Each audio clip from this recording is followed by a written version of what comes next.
Hello, good evening. Happy weekend, happy Sunday. It has been the 20 of the 1 month free professional training, professional diploma training in peace and conflict management. I sincerely apologize for yesterday. I was so much engaged and I couldn't just compromise what I was doing to attend to the training. But I really apologize for that. Wonderful experience.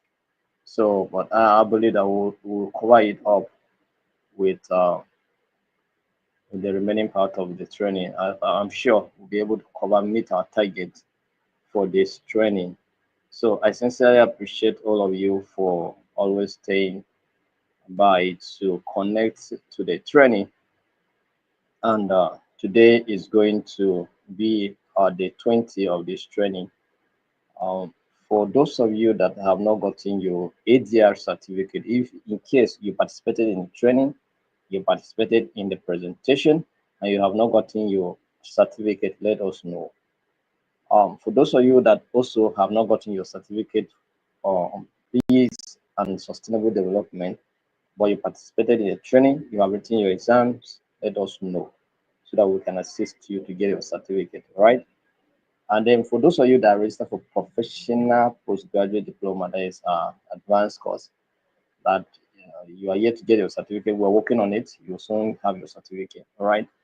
And those of you that want to be inducted in Abuja, you can also join the Abuja induction. And then those of you that are intending to participate in our annual convention and the Abuja induction, you are all welcome. And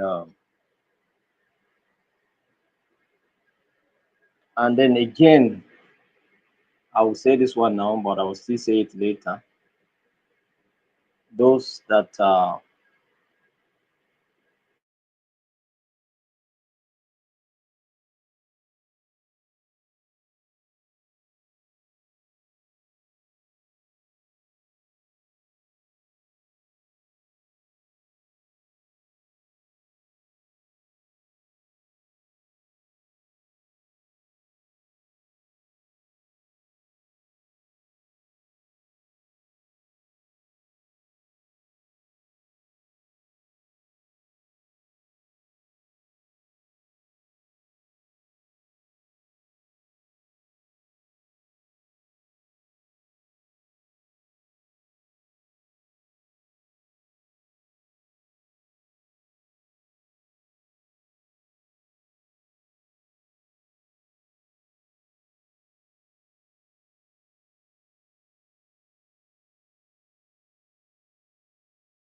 So, if you don't have any group at all, I'm going to open our WhatsApp group for those that doesn't have a group at all. If you don't have any group at all, I'm going to open our WhatsApp group after today's meeting so that those of you that doesn't have a group, you can make a comment so that we know. And if you are in a group and the group is inactive, also let us know so that we can address it. Do you understand? So we want to see how we can resolve all problems so that people can have a group so they can be able to participate in the training. And so next month, we have adjusted our cost a bit so that we can have a holistic cost next month. So we'll be looking at next month training is going to be on human rights and social justice, right? We just adjust the course title. In fact, we're looking at social justice and advocacy, but we feel that human rights and social justice will be more appropriate. So next month training is going to be on human rights and social justice, and the flyer will be out this evening. All right, this evening the flyer will be out this evening. So those of you that want to know your rights, know what it entails to know your rights, how what you can do with uh, with your right when you know it. It will help you. You can connect to that training, participate in that training, and it will help you. And then justice, social justice. You know, it's not just about knowing your right, but also knowing the rights of others so they can help them to fight for justice. Do you understand? So next month training is going to be a wonderful training, and I will expect all of us to be part of that training. Thank you very much for being part of today's training. If you are joining us, you can do it to share the link with someone, put it on your wall, invite them, let them know that this training is free. They can also participate in it. And even if they are not going to write exams in this one, next training they can do and write exams and get the certificate. So help us to share the link with someone and let them know what is going on here. And also, uh, by so doing, you are indirectly also promoting peace. So thank you very much for taking time to be part of today's training. All right. Today, what are we looking at? Today, we are looking at education, culture, and social reconciliation. Education, culture, and social reconciliation. You know, education, culture, and social reconciliation are, they are interwoven, and in one way or the other, they contribute to peace building, to conflict resolutions. Do you understand? So education and culture and social reconciliation, they plays a vital role to helping us to resolve conflict, also to promote peace. Do you understand? So because we can use education and culture to promote peace and of course reconciliation, you understand. So this is what we are looking at here today. So education and culture and of course social reconciliation are interconnected, right? And they contribute to development of harmonious and inclusive societies. Yes, because ignorance is the worst form of disease that can happen to any society. Societies that are predominantly ignorant in terms of people don't know uh, how to interact with others, because education exposes you, any form of education that you have that does not expose you on how to interact with people, you know, and also not to appreciate other people's culture, that education is incomplete. Any form of education you receive that does not teach you how to interact with people and of course appreciate their also cultural, affinities, that education is incomplete and it cannot help. And it's as good as you are an ignorant person. Do you understand? Because the essence of education is to help you understand your society and the lifestyle of others and how you can contribute to make their own lifestyle better and how they can also contribute to make your own lifestyle better. All right, so that's what it is. So these elements are, contribute to making, to build a harmonious and inclusive societies. Right, so let's look at how these key elements support each other or support in promoting or building peace. Education as a catalyst for social reconciliation. So, by the time you promote critical thinking, all right, education helps individuals to analyze historical injustice and contemporary social issues critically, provides tools to challenge stereotypes and prejudices. So education helps you to, you know, unearth some of the hidden things, some of the injustices, some of the, maltreatment that people feel, face in society. And of course, by so knowing what to do, help you to, fight certain issues like stereotyping and the prejudice, prejudice. So you fight any of these things because of education. Because you know, we are here because we want to know so that we can do. It's what you know that you do. If you want to even fight for somebody and you don't know what to do, how will you fight for the person? You will go maybe aggressively, and then you also be committing offense. Do you understand? So education helps us to think critically.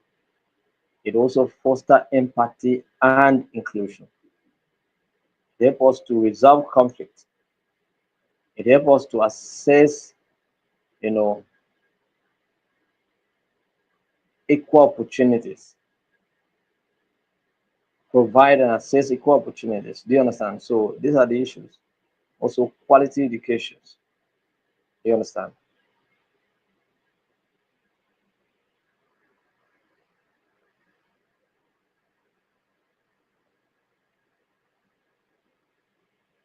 So now I want us to look at the role education plays in promoting peace, because education is very, very key component of peace building. All right. Like I said before, what you know is what you offer. If you don't know anything, how can you offer it? How, and if you don't have anything, how can you give it? You cannot give what you don't have. You cannot demonstrate what is not endowed in you, right? What you don't possess, you cannot offer it. So this is the issue. So what is the role of education?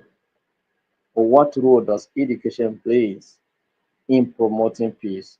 Number one, education foster understanding and tolerance. An ignorant person is aggressive. An ignorant person is always what? Aggressive. That's why our political elections are always characterized with aggressiveness. Why? Because ignorance is the hallmark of the problem.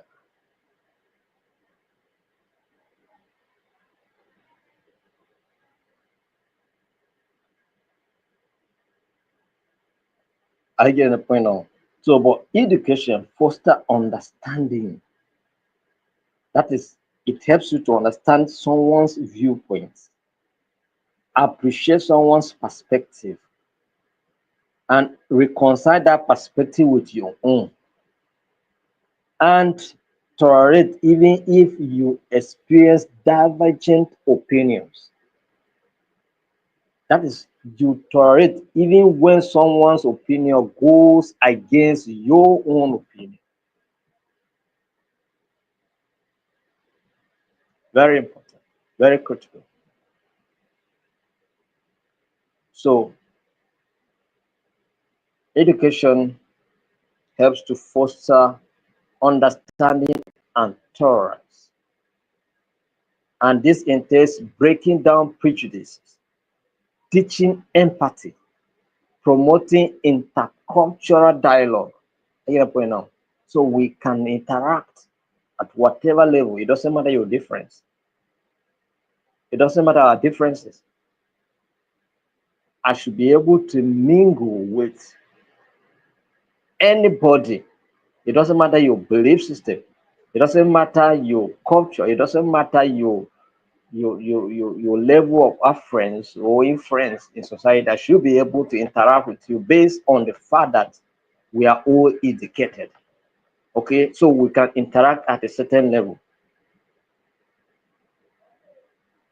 I learned that one minister is on fire for disrespect. So education will help us to, let me not go in that one. Education is helping us to, understand where we are at the time, so that we will not allocate to ourselves what we are not. Education is not how many degrees you acquire, but how much information you have matters a lot. So the more you read, the more you understand. So protocol, those that are to welcome people at airports should understand how protocols work,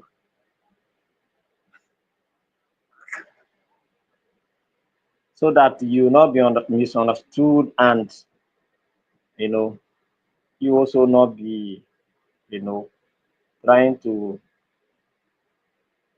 discuss diarrhea when there is no diarrhea. So you have diarrhea of the mouth and diarrhea of the other side. So, but education teaches us to understand where we are at a time and what level we are at a time. Eh, right? Okay, let's go ahead. Another role that education plays is empowering individuals. Now, the skills you acquire here is an empowerment. These skills can help you to do a lot of things for the society. That is a lot of things for yourself and for your immediate community and our larger society. So it's an empowerment. In this training, you get to know what you before now you did not know. That is empowerment. Before now, you did not know how to mediate, you did not know how to arbitrate, you did not know how to negotiate, but you practicalize this in your ADR training. And so you knew better now. That is empowerment. Education empowers people. And that's what we're talking about, human rights and social justice next. So we'll look at human rights education so that you know your own rights. We have a timid population in this country, people who doesn't know their rights. That's why we are easily being manipulated, maltreated, and sometimes locked up in prison. Why? Because we don't know our rights and we don't know how much power we weigh as citizens. We are also operating in high level ignorance because there's high level ignorance in the country, in the land. A good population of this country is not educated. And that's why even development and peace is becoming so difficult to achieve. You understand? Because those are not educated, they are so aggressive.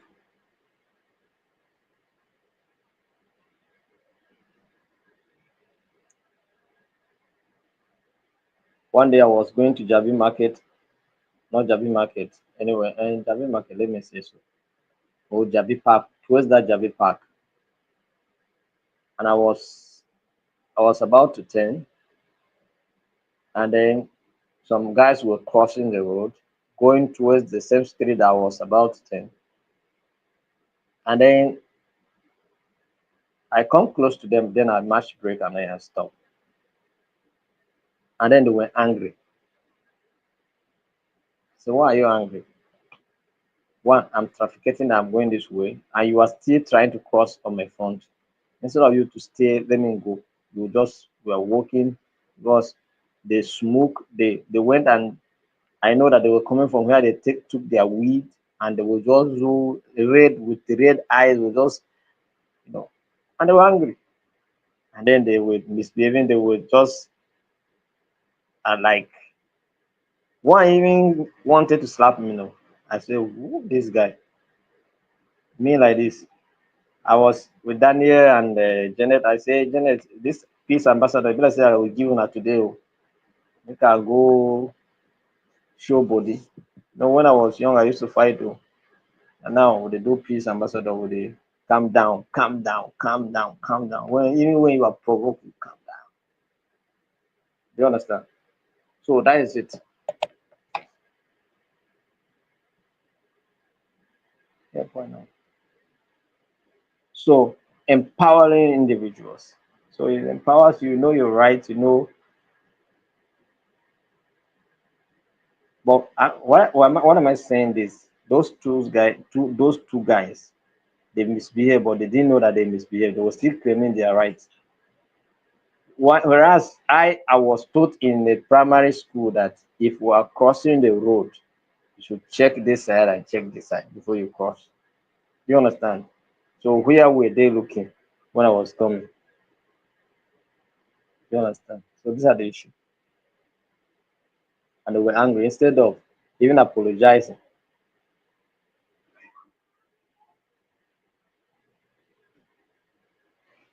So empowering individuals, providing opportunities, education provide individuals opportunities, build confidence, and you know make you to be a good agent of the society. Do you understand? Good advocates. Right. So education also teaches conflict resolution and problem solving skills. Actually, people were doing mediation here now. That's problem solving, mediation. You mediate, you are betrayed, you negotiate. These are problem solving skills. Do you understand? Conflict resolution skills at the frequency of what education. Education help you to get to know everything that you need to know, and whether it is this kind of education we are doing here or self education by reading books, getting travel, interact with different people, different culture, you know. So life skills education, peace education programs are being, you know, by next year now we are going to organize peace, a course on peace education, right? So those of you that will participate in that training, you must go to a school and do something, right? Teach some students something. That's going to be your practical assignment. Everybody, this one is going to be individual. Everybody that will participate in that training, you must go either in your community, in your school, in your church, in your mosque, in whatever association you find yourself. You must go. If you don't belong to any association, go to schools, but you must organize something and share video with us. All right. Encouraging civil engagement. Encouraging what? Civil and civic engagement rather. Encourages education encourages what? Civic education that help you to know that voting is important. Many people, maybe because of bad leadership and the nature of elections that we used to have, a lot of people don't vote anymore. But look at the level of turnout in American elections. Very massive. You understand? Why? Education. A child knows that he has a right to vote. So by the time he turns 18, start voting in Nigeria, for instance.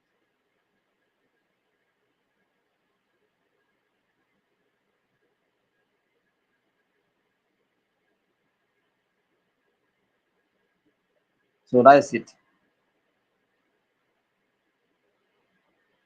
I travel all the way from Jigawa to go and vote in my state. Do you understand? Because me, I refused to vote where I was staying. I said I have to go and vote in my village, Gongong. Went and vote. I went and I voted in my village. Travel more. I traveled a distance of more than 500 miles or kilometers. Do you understand?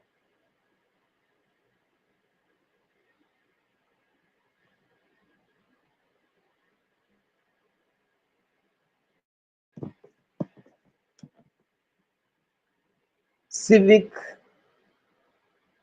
engagement. That's active citizenship, promoting human rights. Promoting human rights. By teaching about universal human rights and freedom, education help individuals recognize and resist injustice and oppression. Next month is human rights and social justice training. So join the course so that education will teach you your rights and how you can go about fighting for injustice in the system, whether it's systemic injustice, structural injustice, human injustice, any form of injustice and oppression, you can fight at the frequency of education. So addressing historical grievances. Education causes you to journey back into history to know what went wrong, that people are keeping grudges, they were keeping marriages. What happened in 1966, 1966, 1967, 1968? What happened? We want to know. Oh, there was a coup d'etat. That coup d'etat claimed so many lives of people, and who were the people that died so much in that coup d'etat? Oh, the Northerners. Ah, and is this the reason why? Yeah, I mean, you understand? So, and so what happened since then? So, how is the situation look like? History. So, you begin to dig deep. So, and in conflict analysis, we say that the first thing that you carry out in conflict analysis is to do what? Study the history of the conflict.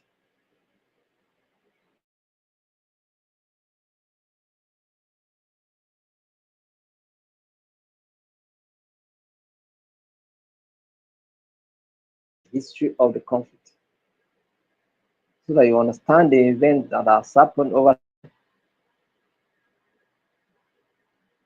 So, and then this will help you to do what? And maybe through something like Truth and Reconciliation Commission or critical thinking, you can bring all of these things to come to pass and then bring something to reconcile the people and unite the people again. But in our system here, people don't care about reconciling uh, different sections of this country. They care just to continue to use those differences to continue to ride on it and ride into power. Do you understand? That's what they care. So solving that problem means that with them winning election will be very, very difficult. So it's better it should remain like that so they continue to win election. And if worse turns to worse, they say it openly. I think yes. If you know that you are not from this state, don't come out to vote. If you come out to vote, anything you see, you take. Was it not the very same thing that we hear in last election, during last election? You say, don't come out and vote. If you come out and vote, anything you see, you take. But so from particular this particular region, don't come and vote. I get that point now.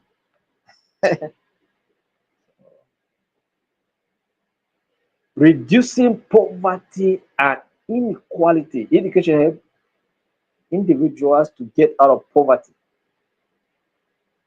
Because the more you know, the more you can be able to initiate something to give you, whether you work and earn a living or you do business or you do any form of trading and get your own result. Are you point on inequality?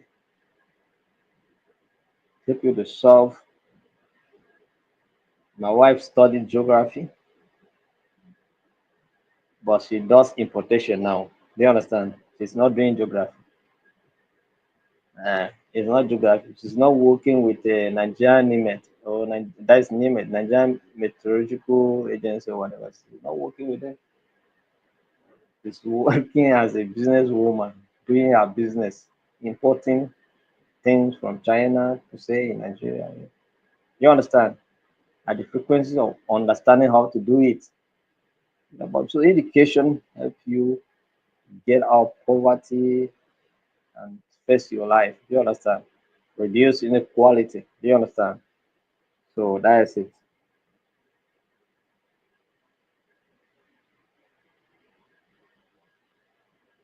All right.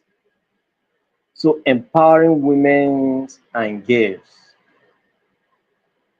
Education help the ladies to know their rights and also fight for equality, take leadership roles.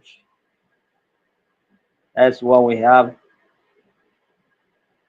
Okonjo Iweala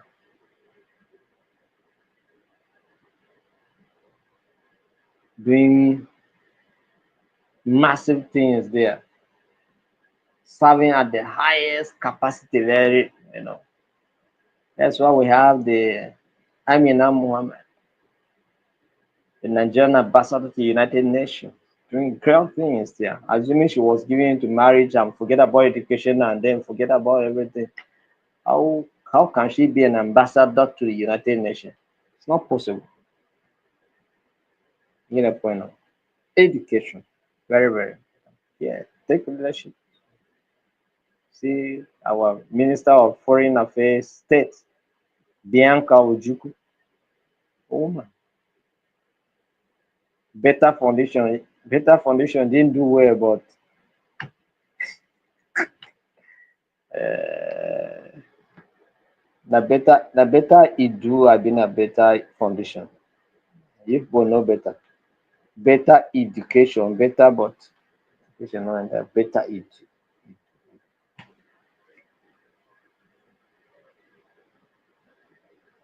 But she took a leadership position. Yeah, though she didn't last there, but for the fact that she was there, it shows that ladies, one day we'll have a woman, a female president in this country. It's possible. It happened in Sierra Leone, it's possible it can happen in Nigeria. Because it's happening in other places. In Iceland, we have a prime minister is a woman. In Poland, we have a prime minister is a woman. Switzerland, several other countries in Barbados, get a point now. Prime ministers. The president of the European Union is a woman. The former chancellor of Germany, a woman. One of the strongest British prime minister was a woman, Margaret Thatcher. Do you understand? So it's good that we educate our our gay children, empower them. Our gay, gay child, educate them, empower them, and this is the role of education. So education helps to empower women and girls. All right.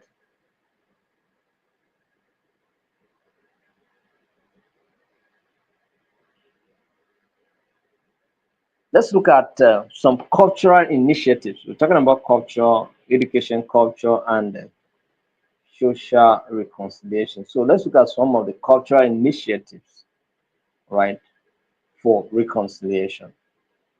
What are those cultural initiatives that you can put in place to advance reconciliation or social reconciliation? Cultural initiatives play a crucial role in fostering reconciliation by creating platforms for dialogue, mutual understanding, and healings. So let's look at some of those initiatives, right, that we can put in place. Arts and creative expression. Arts and creative expression. So you can storytelling, oral histories, where you tell stories, tell your children what happened in time past. You know, some of those stories now we want to animate them now. It's what we are looking for now is instrument and the right person to do the work for us. We want to animate some of these stories and we'll be using them in our peace clubs, in our secondary school, in our primary schools. Do you understand? So if you are an animator, you have skills in animation, and you want to volunteer, I get the point now. You want to volunteer, then you can help us to animate some of these stories that we can use to promote peace. You understand? So anybody who is good in animation, and we can show you the type of animation we are looking at, so that you can help us to animate some of those stories. And then it's one of the reasons why we are holding on the issue of establishment of peace clubs. I get the point now, because those stories that we want to animate are very important. We don't just want to go and establish a peace club like that. There are certain things that we want them to be in place, and one of these things is it. So if you know that you are good at animation, you can volunteer because we may not have money to pay you, but you can volunteer, all right? But definitely we can appreciate you, all right? We can appreciate you, and so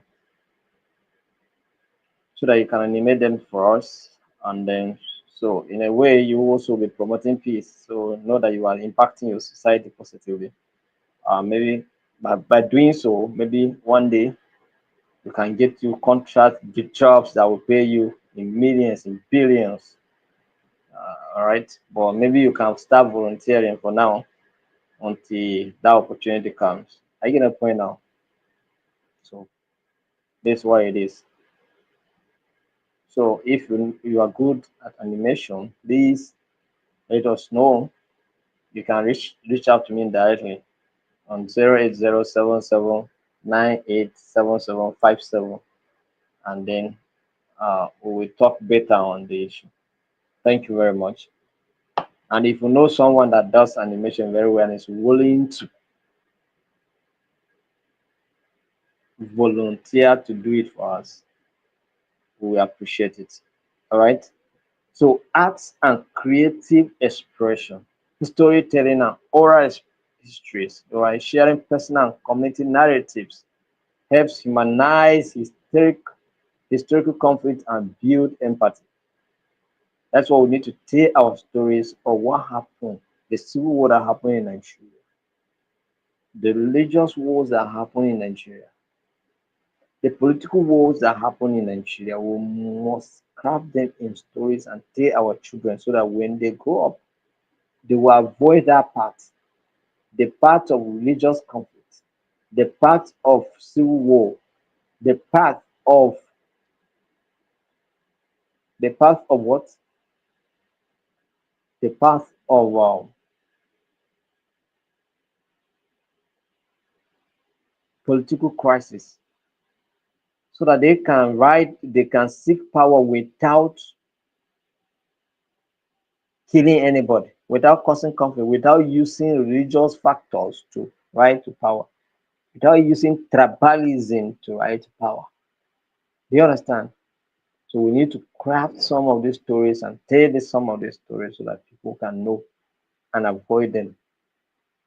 If somebody must win election and get into power, you must win it genuinely and with a sense of unification of the nation, unifying several factors or several segments of this country, not to divide us and rule.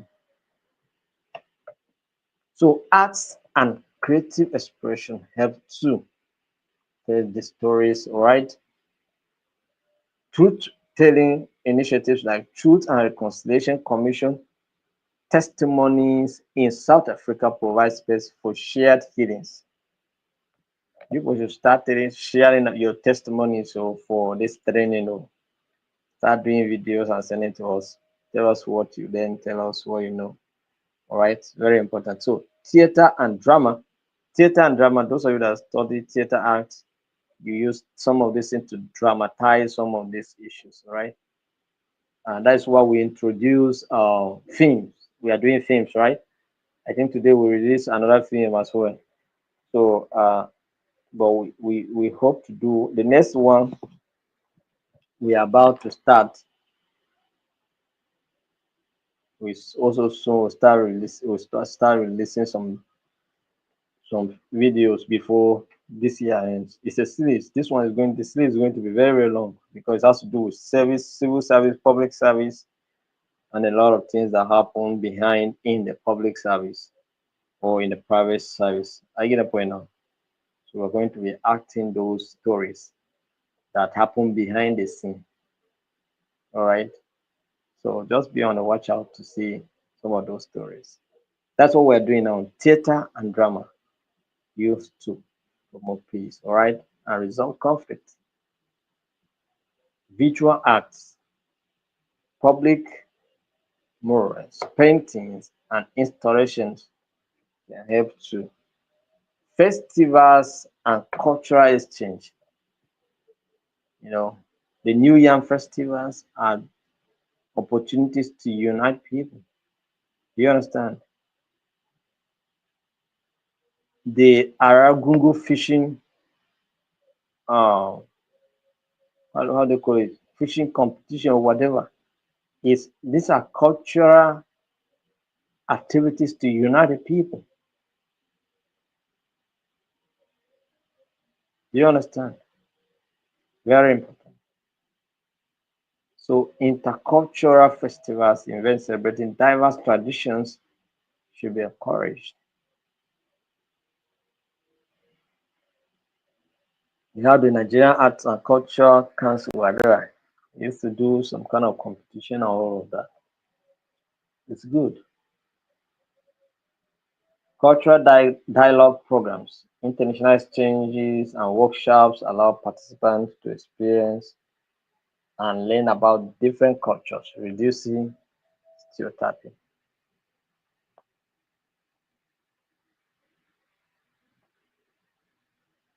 Music and dance.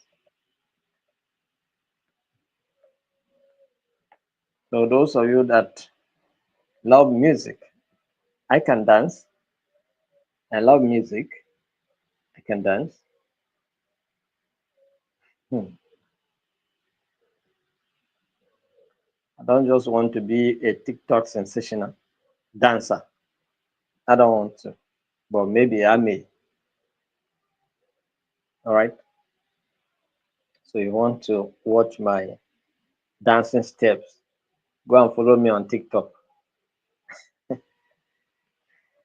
and follow me on TikTok so I begin to see the all right. But if you go to TikTok, check my name, you'll not see it too. Uh-huh. Because my name on TikTok is different. I my name on TikTok is Josh Secret. Josh, it's short form of Joshua. Josh what Secret. That is my name on TikTok. So maybe I may decide to be doing some of my private things. Do you understand? Uh-huh. So, but you can use those things and promote peace and also resolve conflict and also help to solve problems in a society, right?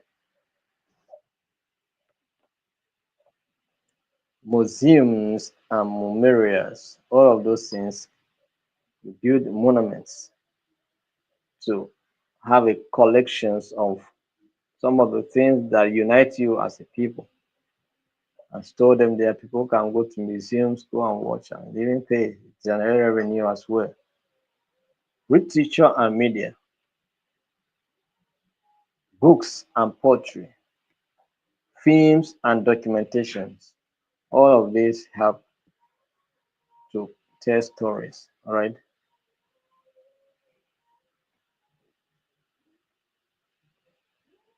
Community-based initiatives like healing circles, cross-cultural collaborations, where you play maybe football matches and other competition. In secondary school, we used to do what we call Children's Day in those days. Now, Children's Days nowadays are not like in those days where we many schools used to come from different. We used to come from different schools, gather in one place to you know Children's Day, play matches. I used to keep. You understand? Play matches and all of that. No. religious and spiritual ceremonies, interfaith dialogues. Religious leaders and organizations can lead initiatives to promote understanding between different faiths and come together.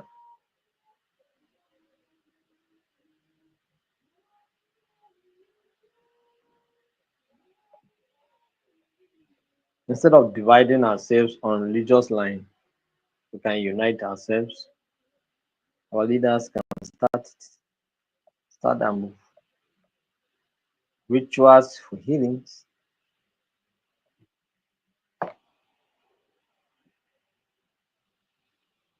The Ubuntu in South Africa. So digital platforms and social media are also another way to promote what peace, dialogue to solve problems.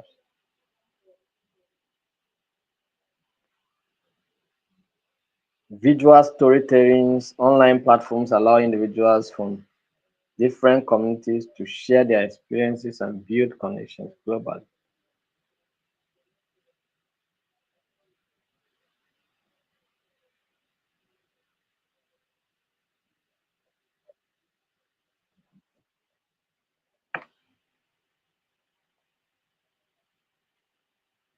So what are we looking at today? Another topic that we're looking at is the importance of memory and justice in healing divided societies. The importance of memory and justice in healing divided societies, right? Because divided societies must be healed. And why is this important?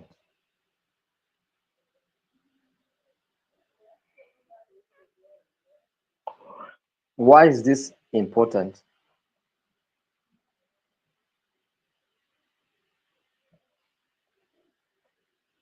Memory and justice are critical components in addressing the wounds of conflict, oppression, and injustice, right? So they play a vital role in fostering healings, rebuilding trust, and creating a foundation for sustainable peace in divided societies. This is what memories can do. So keeping memories of the previous things that happened, both good and bad, can help us build a better society. That's why it was not good at all, even to contemplate in the first place, to remove history. Otherwise, how can you remove history? Who doesn't have a history? Which society doesn't have a history? We have history. We are coming from somewhere. We are a people. We have history.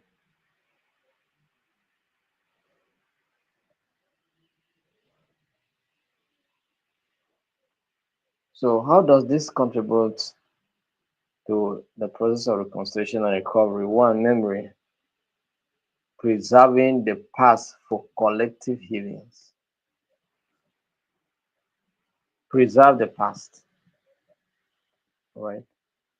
Don't just allow the past to be like that. Keep record of what happened yesterday. It will help you to explain better tomorrow when the need arises. When there's a need for you to say an experience that happens sometimes. So that's the reason why you must keep memory of the things that happen around you, things that happen in your community.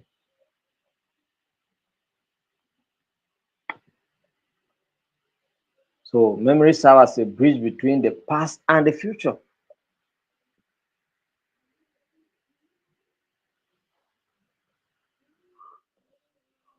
So you have to, first and foremost, an acknowledgement of suffering. You have to acknowledge the suffering of people. Of course, preventing historical erasure. His, memory also keep intact what has happened in the past.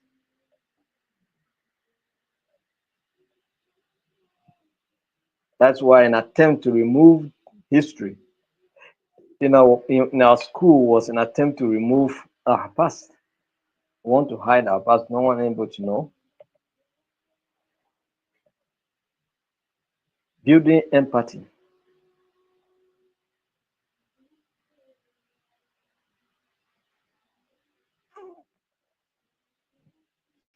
Creating shared narratives. All of these are, you know, ways memories can help us to reach out, to reconcile, and also to move forward.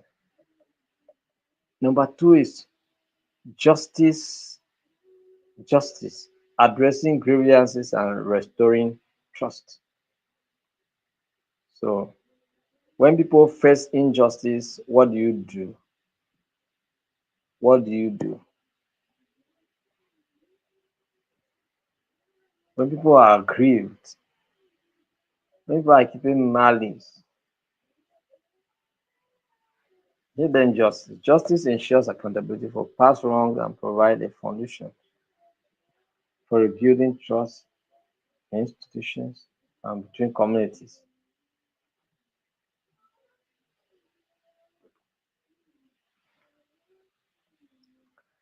Restoring justice, restorative justice, and of course, reparations and compensation.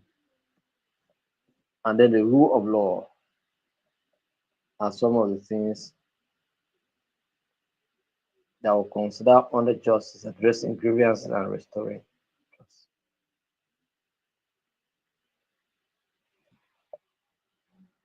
The intersections of memory and justice. So memory and justice are interdependent. Memory provides the context for justice. Do you understand? It's a memory that recall all the wrongs that happened because it records it. And when it records it, justice occurs at the frequency of that record. You understand? So why justice validate and preserve memory? Together they help societies move from division to reconciliation.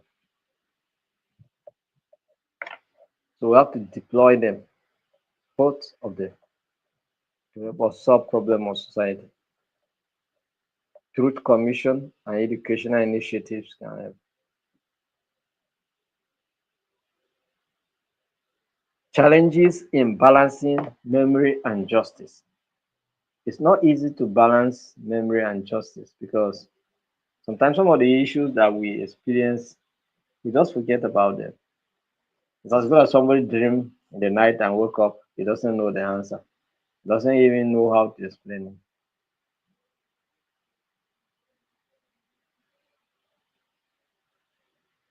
Competing narratives, impunity versus peace,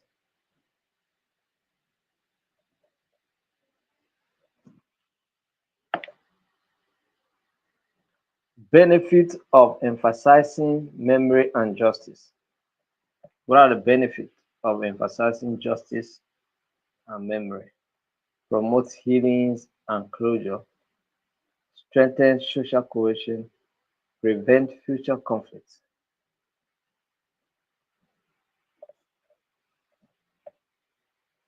So that's the benefit of emphasizing on memory and justice, right?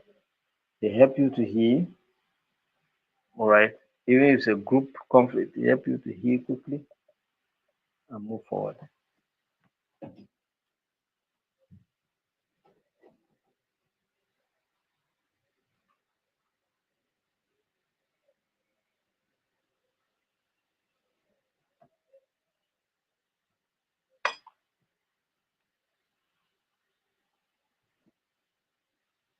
It also helps to prevent future conflict, strengthen social cohesion, promote healings. Do you understand? So this the benefit of emphasizing memory and justice. So this is the much we can go for today. Um, people should pray for me now so that I'll be able to put your material together. I'll put the manual together. It's remaining small. and then so that I can share it tonight or tomorrow. Just I pray for strength so I can do it.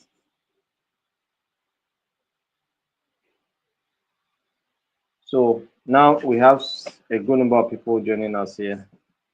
Group leaders of every group should take notice of this. If you are here as a group leader, start working on your topics for presentation, most especially group 1 to 20.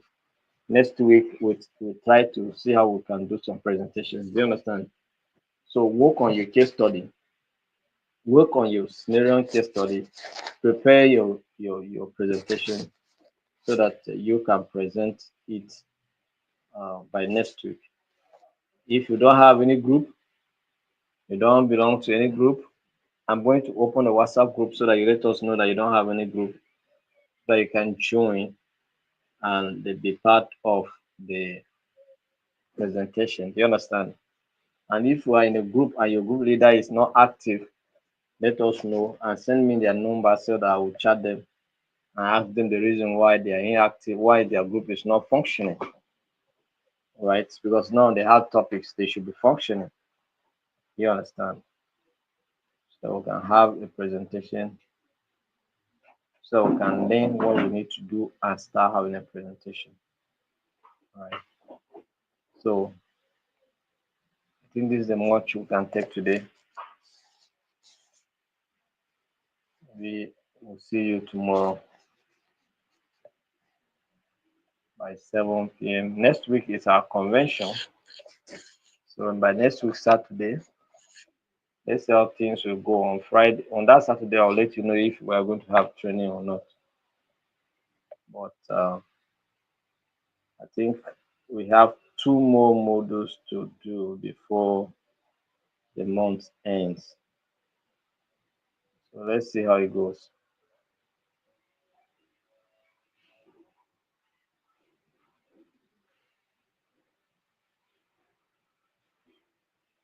If you have not gotten your certificate on ADR or Peace and Sustainable Development, let us know as well. But in the absence of any of these, let me say good night. See you tomorrow by 7 p.m.